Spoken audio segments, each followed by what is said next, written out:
نورالله حاجي صاحب راځي کوم چې د جمعیت اسلامي سره تعلق ساتي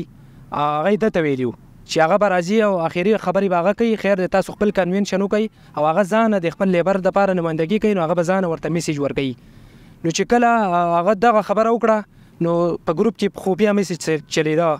او هلته کې نورالله حاجي صاحب په دې خبره کې واغست چې تاسو به سبا پروګرام له موږ ټول راوباسو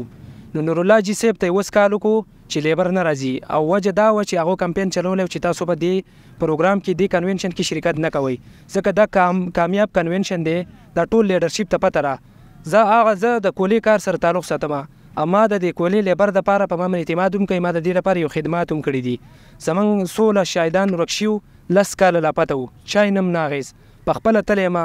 او د په غره سر نه مې ویډیوګانې راوړلې لاشونه مې وطن ته وړي او د هغې باوجود هغو هغه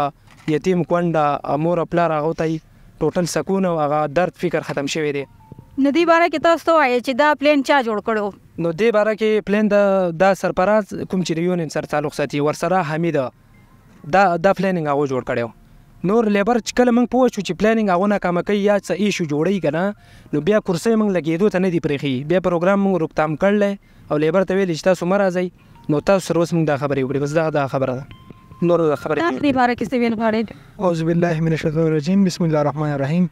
زه ستاسو د ټیم هم شکریه ادا کوم او د دې افریدي د قوم هم ډېر انتهایي شکرګزار یم چې هغو په یو لنډ میسیج باندې موږ ته اجازت راکړه چې یاره تاسو دلته کې خپله جلسه هم کولی شئ جلوس هم کولی شئ نو زه د ټولو شکریه ادا کوم خو موږ سره اصل کې زیاتې یو نظیر میټ دی چې دا پروګرام موږ باندې هغه جوړ کړی دی